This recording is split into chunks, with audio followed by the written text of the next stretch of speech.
welcome to the deep dive. Today we're really getting into the 2012 action film Jack Reacher.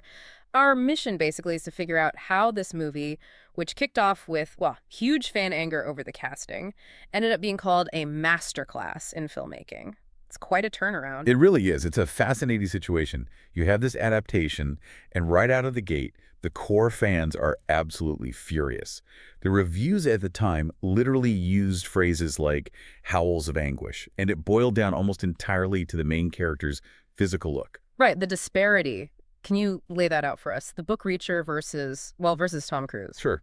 So Book Reacher, he's, enormous. 6'5", consistently described as built like a brick outhouse, just physically intimidating by default. A real presence, and then the studio casts Tom Cruise. Exactly, who is significantly shorter, definitely doesn't have that same sheer bulk. For a lot of the book fans, that was just wrong. It felt like a fundamental misunderstanding of the character. It overshadowed everything else initially, didn't it? The script, the director. Completely. But then Lee Child, the author himself, stepped in, and his reasoning sort of put the issue to bed for many people. Okay, that's the crucial part. What did Child actually say? How did he justify Cruise? Well, he drew this really interesting distinction. He said, look, if you cast some other actor who's physically perfect, 6'5", you'd get, quote, 100% of height and 90% of the character. Okay. But with Cruise, he argued, you get 90% of the height, but 100% of the character. That's quite the statement, a huge vote of confidence. But, couldn't that just be the author defending the studio's big star? What exactly did Cruise bring that embodied that 100% character better than a taller actor might have? That's a fair question. I think what the analysis points to is that it forced a different interpretation of Reacher's presence. It wasn't just about size anymore. Cruise brought this incredible intensity, focus, a kind of coiled up energy and authority on screen. Reacher's power isn't just his bulk, it's his competence, his focus, the way he radiates danger without saying much. So it's more about the feeling he projects. Precisely. Cruise's performance zeroes in on that lethal efficiency, that absolute confidence. It makes his physical size less important than the threat level he represents. It's about how focused he is, not just how big.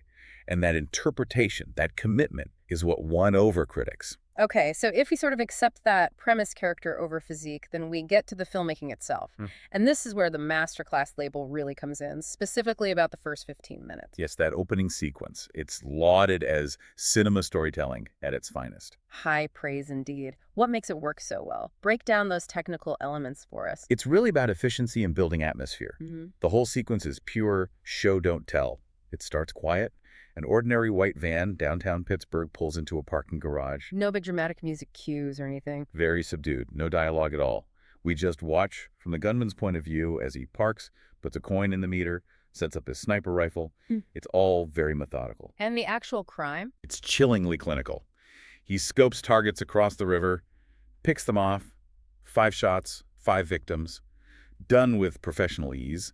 And then there's that crucial detail, the one missed shot. Yes, the bullet in the drinks dispenser. Exactly, a perfect little breadcrumb for the plot. Then the shooter just packs up and disappears. The whole thing creates this incredibly tense, unnerving mood just through visuals and process. And that missed shot isn't just flavor, is it? It hints at something maybe not being quite perfect, a potential flaw. Right, it plants a tiny seed. And right after this silent tension, the film just dives straight into the investigation. So we meet the police side of things quickly. Very quickly.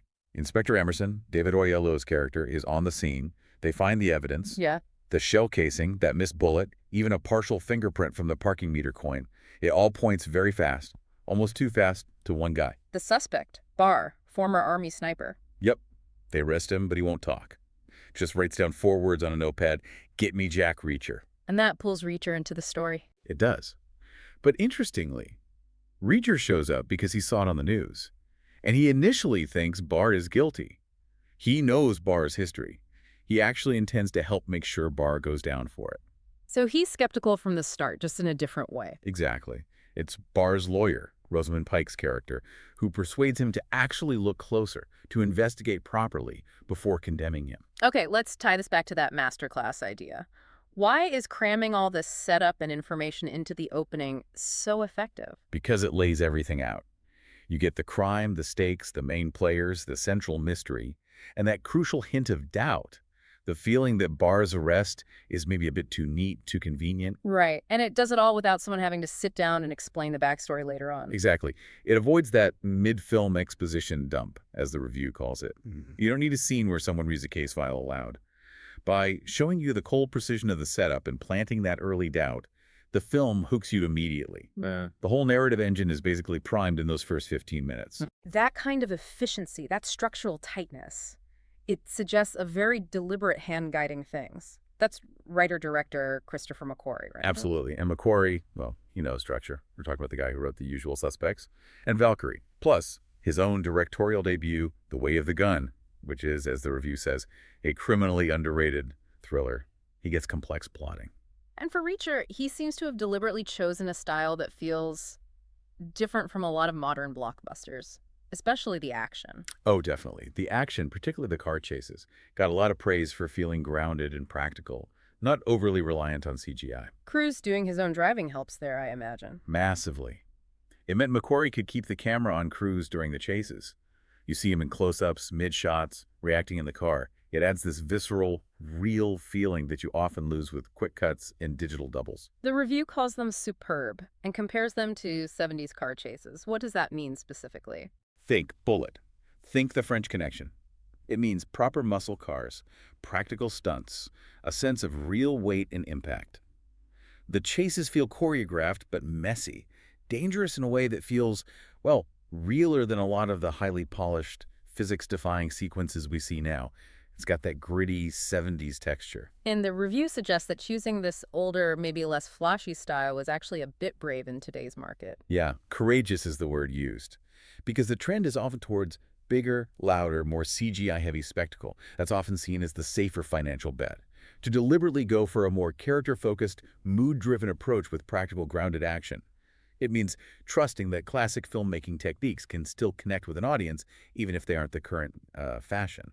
It's choosing craft over sheer scale, in a way. A risk that seems to have paid off here. But moving on slightly, a film like this relies on more than just the lead. The supporting cast often makes or breaks it, and apparently some of the supporting actors here were real standouts. Oh, absolutely. They provide a really strong foundation. Rosamund Pike, for instance, as the lawyer Helen Rodin, she does a great job. She's sort of the audience's stand-in, reacting to Reacher's methods, questioning him, a necessary counterpoint to his quiet confidence. The foil, yeah. And then you've got some veteran character actors in there too. Richard Jenkins. Yep, as the DA. Yeah. And Jenkins is, I mean, he's always good, isn't he? The reviewer even says they've never seen a bad performance from him.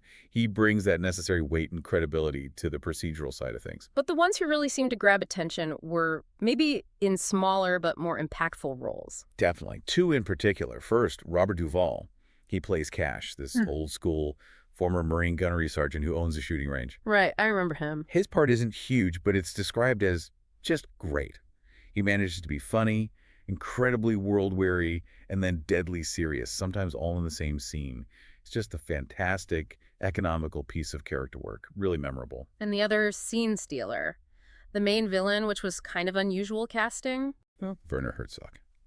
The legendary German director, playing the antagonist known as the Zek, the mastermind behind it all. That is inspired casting. It's brilliant. Yeah. Because Herzog just is unsettling, naturally. He has that unique voice, that intense scare, that slightly detached manner. He doesn't have to do much, you know? No big villain speech is needed. His presence alone conveys this deep, cold evil. It's perfect casting because his inherent qualities just are the character. So when you put it all together, the initial casting uproar, then Child's Defense, the brilliance of that opening sequence, McQuarrie's 70s throwback style, Cruise's committed intensity, and this really strong supporting cast.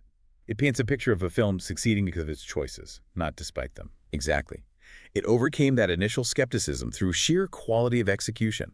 And that's the core takeaway, really. It shows how strong storytelling, especially an efficient and atmospheric opening, can anchor a film and even win over a doubtful audience. The film made a strong case that capturing the essence of the character and delivering a well-crafted thriller mattered more than ticking every single physical box. The overall verdict from the review is pretty clear. Well-made, well-cast action-adventure film. Highly recommended. So we've explored how this film succeeded by embracing a classic, perhaps unfashionable cinematic style. Character, practical action, tight plotting. Which leads us to that final thought for you, the listener, to consider. We've seen how Reacher found success by going against the grain, prioritizing that 70s feel over modern blockbuster trends. So what does it suggest, maybe, about audience appetite? If a film like this, focusing on grounded action and character, connects so well, does it mean there's a hunger for that kind of filmmaking, for that kind of realism and narrative craft that perhaps the big studios are underestimating right now? Something to think about next time you see the trailers for the latest CGI spectacle. Food for thought indeed. That's all for this deep dive. Thanks for joining us. Go forth and be well informed.